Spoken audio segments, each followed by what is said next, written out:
So, ladies and gentlemen, as another way to prepare you for tomorrow's analysis of the Most Dangerous Games plot, I'm going to run you through how to conduct a plot analysis using the classic Tale of Three Little Pigs. To start, I'm going to read, and please answer the following questions as you arrive at them. Once upon a time, there was an old mother pig who had three little pigs and not enough food to feed them.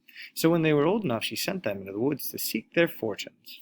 The first little pig was very lazy. He didn't want to work at all, but he built his house out of straw. The second pig worked a little bit harder, but he was somewhat lazy too, and he built his house out of sticks. Then they sang and danced and played together all the rest of the day. The third little pig worked hard all day and built his house with bricks. It was a sturdy house complete with a fine fireplace and a chimney. It looked like it could withstand the strongest winds.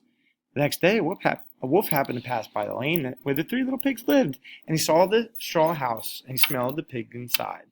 He thought the pig would make a mighty fine meal, and his mouth began to water. So he knocked on the door and said, little pig, let me in, let me in."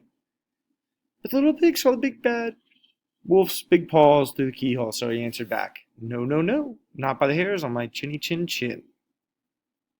As you can see, there's a nice illustration of what happened next. Then the wolf showed his teeth and said that I'll huff and I'll puff and I'll blow your house down. Again, nice illustration.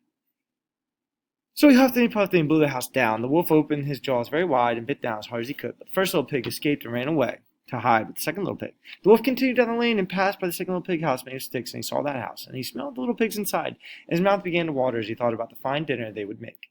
So he knocked on the door and said, little pigs, let me in, let me in." But the little pig saw the wolf's pointy ears through the keyhole, so they answered back, "No, no, no, not by the hairs on my chin, chin, chin." So the wolf showed his teeth and said, "Then I'll huff and I'll puff and I'll blow your house down."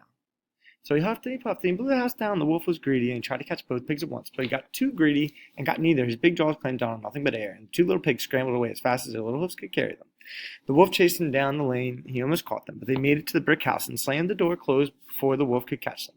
The three little pigs were very frightened. They knew the wolf wanted to eat them, and that was very, very true. The wolf hadn't eaten all day and had worked up a large appetite chasing the pigs around, and now he could smell the three of them inside and knew the three little pigs would make a lovely feast. Here's a nice image of the third house, the little pig studiously building the third house. So the wolf knocked on the door and said, little pig, let me in, let me in." But the little pig saw the wolf's narrow eyes through the keyhole, so they answered back, "No, no, no, not by the hairs on my chinny chin chin." So the wolf showed his teeth and said, "Then I'll huff and I'll puff and I'll blow your house down." Well, he huffed and he puffed and he puffed and he huffed. And he huffed and puffed and puffed, but he could not blow the house down. At last he was so out of breath he couldn't huff and couldn't puff anymore. So he stopped to rest and thought a bit. But this was too much. The wolf danced about with rage and swore he would come down the chimney and eat the little pigs for his supper.